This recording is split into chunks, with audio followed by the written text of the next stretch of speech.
Now next topic is non renewable, जो ऐसे sources energy के जो रिन्यूएबल अपने आप नहीं होते हैं।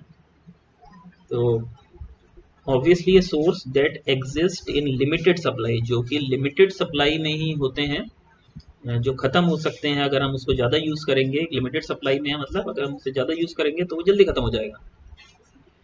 Non renewable energy sources are use up fast than they are able to replace. जैसे अगर हम फॉसिल फ्यूल्स की बात करें, फॉसिल फ्यूल्स क्या होता है, ऐसे फ्यूल जैसे पेट्रोलियम है, फॉसिल फ्यूल्स की श्रेणी में आता है। उसमें क्या होता है कि जब कोई बायोलॉजिकल, जैसे कोई अगर जैसे इंसान है, जानवर है, वो अगर बरीड होते जाते लेयर बाय लेयर, तो बहुत हजारों साल में वो क्या होते हैं, वो फॉसिल फ्यूल्स बनते हैं, मीन्स पेट्रोलियम प्रोडक्ट बनते हैं। लेकिन उनको बनने का जो टाइम है वो बहुत ज़्यादा है, और लेकिन हम उसको यूज़ बहुत जल्दी जल्दी करते हैं। इसलिए क्या होता है, जब यूज़ जल्दी करेंगे बनेंगे वो बहुत देर में, तो वो खत्म होने का डर हमेशा रहता है। Take millions of year to form, obviously बहुत साल लगते हैं उसको बनने में, मिलियंस ऑफ ईयर्स लगते हैं, लाखों साल लग जाते हैं। Next is able to be store to use at later, ये इसका एडवांटेज में आ सकता है कि हम उसको स्टोर कर सकते हैं बाकी आगे कभी और काम करने के लिए। जैसे पेट्रोल को हम कभी सेव करके रख सकते हैं and so on. Certain non renewable sources can cause pollution when burn, सबसे बड़ी डिसएडवांटेज इसकी क्या हो सकती है कि जब भी हम नॉन रिन्यूएबल एनर्जी सोर्स का यूज करते हैं तो पॉल्यूशन क्रिएट होता है।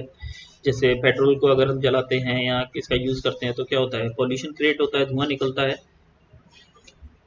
तो ये कुछ एग्जांपल्स हैं, जैसे एलपीजी यहाँ पे दिखाया गया है, और यहाँ पे हमारे को ये धुआं निकलता हुआ दिखाया है जब हम नॉन रिन्यूएबल एनर्जी सोर्स का यूज कर रहे हैं।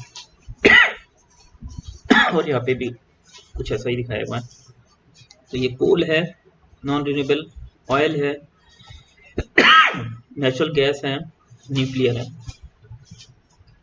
तो ये इसकी कुछ डेफिनेशंस हैं जो आप देख लीजिए। कोल फॉसिल फ्यूल्स एनर्जी कहलाता है, solid energy source produce from plant remains, plant के रिमेन्स से बनता है। ऑयल फॉसिल फ्यूल कहलाता है, ये भी form from the remains of small marine plants, marine मतलब होता है जो समुद्री प्लांट होते हैं। And animal buried under heat and pressure, तो जब एनिमल और प्लांट बहुत ही प्रेशर और हीट में, जब बहुत सारा उसमें उसके ऊपर लेयर बाय लेयर बनता जाता है, तभी वो ऑयल प्रोड्यूस होता है बहुत सालों में।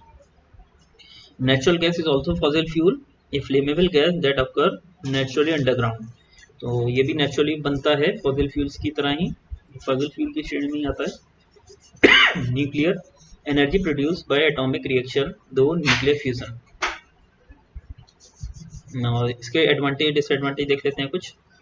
दे are able to store for use at the later time, obviously हमने पहले भी देखा कि इसको हम यूज कर सकते हैं, हम इसको स्टोर कर सकते हैं कि बाद में इसको कभी यूज कर सके। दूसरा, कॉस्ट इफेक्टिव है, ऐसा नहीं जैसे रिन्यूएबल में क्या था, हम इनिशियल सेटअप कॉस्ट उसकी बहुत ज़्यादा होती थी, इसमें ऐसा नहीं है, बहुत कॉस्ट इफेक्टिव, बहुत आसानी से अवेलेबल रहते हैं। अब आपको पेट्रोल चाहिए अगर अपने बाइक के लिए या किसी, तो आप पेट्रोल पंप पे चाहिए आराम से मिल जाएगा। लेकिन रिन्यूएबल एनर्जी सोर्स का ऐसा नहीं है, उसमें इनिशियल कॉस्ट बहुत ज़्यादा होती है।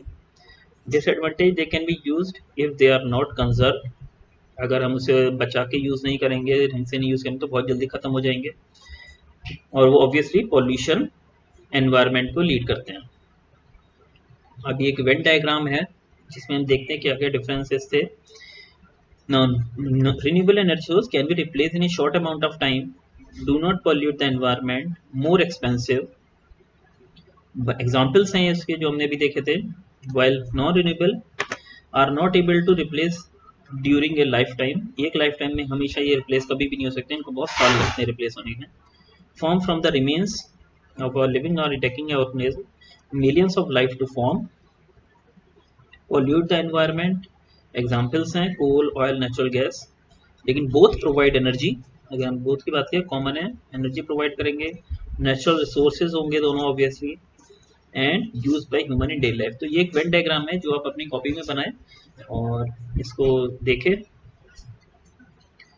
तो ये आज हमने करा। अब कुछ क्वेश्चंस देखते हैं, या आप क्वेश्चंस जो अभी मैं हम दिखाऊंगा उसको आप अपनी कॉपी में नोट करें और इसका आंसर करने की कोशिश करें। पहला क्वेश्चन है, what are energy sources, explain in your own word, क्या होते हैं एनर्जी सोर्सेज को आपने एक्सप्लेन करना है वर्ड्स में, कॉपी में लिखना है। Second question, pick up renewable energy source, list advantage and disadvantage of the source you choose. हमने कोई रिन्यूएबल एनर्जी सोर्स को पिक करना है और उनके एडवांटेज और डिसएडवांटेज लिखने हैं। अब ऐसे ही काम नॉन रिन्यूएबल एनर्जी सोर्स को लिखना है। हमने 3-4 नॉन रिन्यूएबल एनर्जी सोर्स जितने भी हमने एग्जांपल देखे वो देखने हैं और उसके एडवांटेज डिसएडवांटेज लिखना है। Difference between renewable non renewable, हमने डिफरेंस लिखना है, ये हम प्रेजेंटेशन में पहले देख चुके हैं। Which energy source is most beneficial in your opinion, ये आपको लिखना है कि कौन सा आपकी नज़र में सबसे अच्छा है और क्यों है। Thank you, that's all for today.